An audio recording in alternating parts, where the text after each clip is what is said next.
what it do? We got thinking basketball. Does Gary Payton the second have the best hands in the NBA? Let's check it out. The winner of the 2022 award for best hands. Also, we should have like trophies. Don't you think? This is fitting because I think this one should just be like a glove. Don't you think? Like, so if it's Gary Payton the second though, should there be like a glove like with a mitt inside of it? Have like a double. Are you going mitten? Gary Payton II is the winner of this award, and I always thought it was a missed opportunity. I don't like calling him the mitten because his dad was the glove, and the mitten makes it sound like to me, he's like a reduced version of the glove. He's soft. The mittens are fluffy, and they don't have Facts. they don't have finger holes, and so. This was before people started calling them the mitten. I saw Gary Payton at the very beginning of the year, and I went, well, if his dad is the glove, that dude is the gauntlet. And that's how I feel about Gary Payton II. Oh, I love that. Oh my God, He should be the gauntlet. Gary Payton henceforth is the gauntlet. Oh, and I'm gonna drop a really hot take as well right now. Maybe someone will pluck this out and make a soundbite and pass it around because this is fun.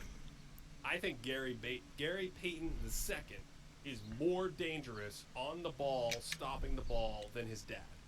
Full stop. I want to agree with you. I might even agree with you. But, and I think this is a huge but, Gary Payton, across like 6 seasons in the 90s, was averaging like 40 minutes a game. That bumped up to like 43 minutes a game in the playoffs. And he was like the highest load guy on a Sonics team multiple years in a row, which actually increased as the 90s went on. And I think there are moments when he locks in like 90 feet away where I'm like, this is the Gary Payton I hear about. But I think it's one of those where the totality of it, like the minute per minute basis that they're in, Gary Payton II is easily the better defensive player.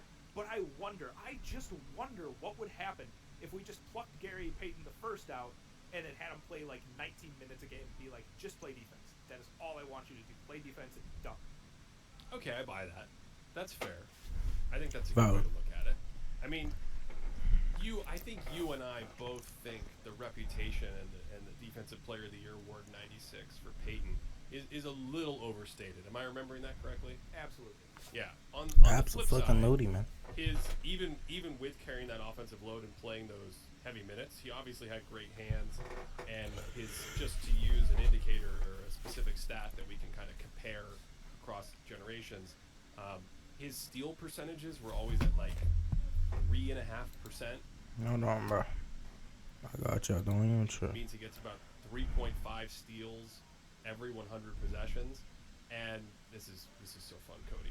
Just for comparison, this season, Gary Payton II is at 3.8%. So, damn. I think with your point, you could make the case the other way, but certainly in the way they deploy him in a specialized role, especially when dudes are bringing the ball up the court in open space, and it's so hard. It's so much harder to guard today in space because they don't let defenders have any physical contact away from the basket, whereas Payton was a fairly handsy physical defender, for like 6'3", 6'4" guard at the time. And again, so much of the catches there in isolation would be maybe like around the elbow, the pinch post within 18 feet. Payton, I'm just so impressed with, if you dribble near him when you're bringing it up near half court, crossing half court, if you're not careful, he's going to pick a pocket. And it is spectacular to watch. See, what's interesting is 90s Gary Payton. I almost see him as more like a Drew-ish defender, where he's physical, he's really strong. But when we're talking like physical abilities, when we're talking athleticism, his son blows him out of the water. Like Gary Payton II, the Gauntlet's athleticism is off the charts. If we were to have just like the most athletic player, Nigga going stupid, bro. What the fuck? Like, yeah. He's unbelievable, exploding like any direction. Just unbelievable. God fucking damn it, nigga. Like Hold on, bro. What the fuck? Unbelievable, exploding like any direction. Just Hey, oh my fucking god. Hold on, bro. exploding like any direction.